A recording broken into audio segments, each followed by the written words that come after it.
జీ5 ఉండగా మీ favourite TV shows ని మీరు అస్సలు మిస్ అవ్వలేరు. Complete free. మావయ్య గారు మనిషిగా మన మధ్య లేకపోయినా కానీ ఆత్మరూపంలో మన చుట్టూనే తిరుగుతున్నారు.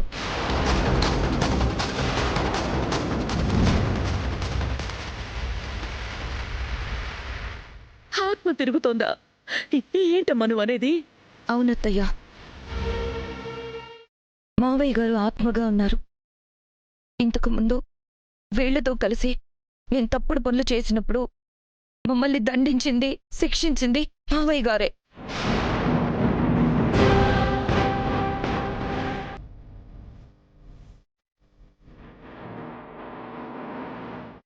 మేమందరం ఉరితాళ్లలో వేలాడడానికి, వాళ్ళకి వంటగదిలో వంకాయ బాంబు పేలడానికి, మేం కోతుల్లా మారడానికి అన్నిటికీ కారణం మావయ్య గారే.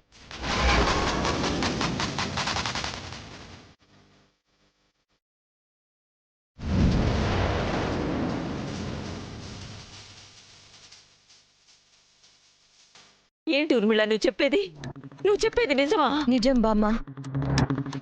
మావయ్య గారికి నగలు ఎక్కడున్నాయో ఖచ్చితంగా తెలిసే ఉంటుంది. అవునమ్మా, జరిగినవన్నీ గుర్తు చేసుకుంటుంటే అక్క చెప్పింది నిజమే అనిపిస్తోంది. చాలా ఆపదల నుంచి ఏదో అదృశ్య శక్తి మనల్ని కాపాడింది అనుకున్నాం కదా. ఆ శక్తి మరెవరూ కాదు, మావయ్య గారి ఆత్మే అని నాకిప్పుడు అర్థమవుతోంది.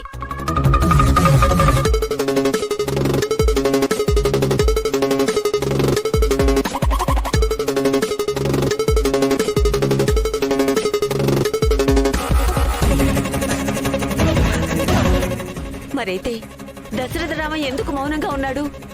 నా కొడుక్కి తెలుసు కదా, ఆ నగలతోనే శాప విమోచనం జరుగుతుంది, లేకపోతే వంశమే నాశనం అయిపోతుంది అని. అంతా నా కొడుక్కి తెలుసు కదా, తెలిసి కూడా ఎందుకు ఏం చేయడం లేదు? ఇన్ని ఆపదల నుంచి మిమ్మల్ని కాపాడినవాడు ఇంత పెద్ద శాపం నుంచి మన కుటుంబాన్ని ఎందుకు కాపాడడం లేదు?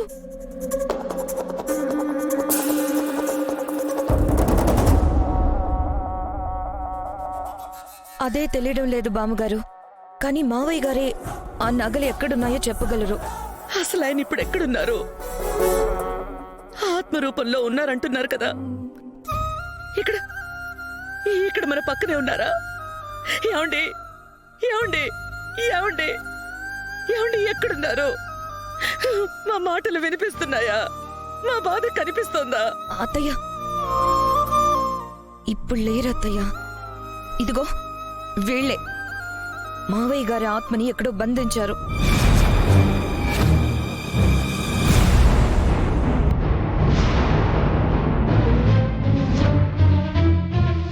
ఈ దెబ్బకి ఎప్పుడు ఏం జరుగుతుందో తెలియక సగం భయంతో చస్తూ బతుకుతున్నారు. మళ్ళీ ఇలాంటివి జరిగితే గుండాకి చేస్తారు. నీ మొహం, శాపం వల్ల ఆ కుండి పడలేదురా, ఈ స్వాహాదేవి చేసిన సెటప్ వల్ల పడింది.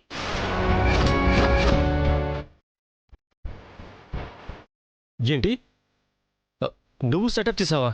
అవునరా, వాళ్ళక్కడికి రావడానికి అక్కడ బెలూన్ వేసిందే నేను, వాళ్ళక్కడ ఉండగా ఆ పూలకుండి పడేలా చేసిందే నేను. అది శాపం కాదురా, నా కొడుకుని రాజుని చేయడానికి వాళ్ల పాలిట నేను రాసిన మరణ శాసనం. అంటే ఆ కుండిని తోసింది నువ్వా? అమ్మ నా తల్లో, నువ్వు నన్నే ముంచిపోయావు కదా. ఏం చేయమంటావురా, తప్పలేదు. ఎంతో పగతో రగిలిపోయే నా కొడుకు మధ్యలోనే అస్త్ర సన్యాసం చేసి ఇలా చాతకాని వాళ్ళ మిగిలిపోతాడని నేను అనుకోలేదు. అయినా నువ్విలా మారిపోయావేంట్రా? ఓసిన పిచ్చి తల్లి, పగబట్టినోడి మౌనం పడగెత్తిన పాము కన్నా వెరీ పవర్ఫుల్. అయినా నేను రాజ్యాధికారాన్ని వదిలేస్తానే నువ్వెలా అనుకున్నావు? నాలో వచ్చే ఏ మార్పైనా అది రాజ్యాధికారం కోసమే. అది నీకు తొందరలోనే తెలుస్తుంది. ఏంట్రా తెలిసేది? అసలు నువ్వేనా, లేక మళ్ళీ మీ పెదనాన్న ఆత్మ పట్టి ఇలా తయారయ్యావా? నేనేనమ్మా. పెదనాన్న ఆత్మ అయితే ఇలా ఉంటుందా? నేను 4 పీకి నన్ను ఏ ఫ్యాన్కు ఉరేసి ఉండేది.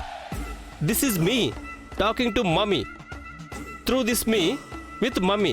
It's me mummy, me confirm me. What is this mummy? ఇందుకేరా నీకు దయ్యం ఏమైనా పట్టిందా అన్నది. దయ్యం అంటే గుర్తొచ్చిందిరా, మీ పెదనాన్న ఆత్మలా తిరుగుతున్నారని ఇప్పటి వరకు ఇంట్లో వాళ్ళకి తెలీదు. ఇప్పుడు మనం మంత్రగత్తెతో బంధించామని తెలిసిపోయింది. ఏ పూజో చేసి ఆ ఆత్మని బయటకు తీసుకొచ్చారనుకో. వాళ్ళు తెచ్చేదేముందమ్మా, పెద్దనాన్న మరణ తిథి రోజే బయటికి వస్తాడు. కానీ చాలా జరుగుతుందిలేమ్మా. నా మార్పు నా రాజ్యం వరకు మాత్రమే పరిమితం. మిగతా వాళ్ల మీద పగ యాజ్ ఇట్ ఈజ్గా అలాగే ఉంది. పెద్దనాన్న ఆత్మ బయటకు వచ్చేలోగా ఇక్కడ చాలా పెద్ద కర్మలు జరుగుతాయి. దిగులు పడకు. అచ్చరే, ఆ నగలెక్కడున్నాయో మీ పెదనాన్నకు తెలుసు కదా, ఆయనే ఎక్కడో దాచారు కదా.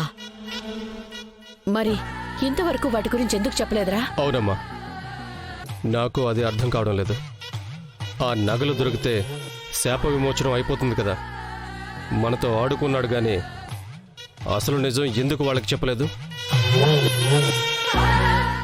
మనవరాలు పుడుతుంది, శాప విమోచనం అయిపోతుందని నగల విషయం పట్టించుకోలేదా? లేక వేరే కారణం ఏమన్నా ఉందా? కారణం ఏదైనా సరే, నగలు దొరికితే శాపం పోతుందని మీ పెదనాన్నకి తెలుసు కాబట్టి ఎలాగో అలా వాళ్ళకి నగల గురించి తెలిసేలా చేస్తాడు. చెప్పా కదమ్మా, ఈలోగా అన్నీ జరిగిపోతాయి. అన్నీ ప్లాన్ చేస్తాను. నువ్వు టెన్షన్ పడకు, నన్ను ప్రశాంతంగా ఉండనివ్వు. ఎలాగరా? టెన్షన్ పడకుండా ఎలా ఉండగలను? నేనున్నా కదా, అలాగే ఉండు.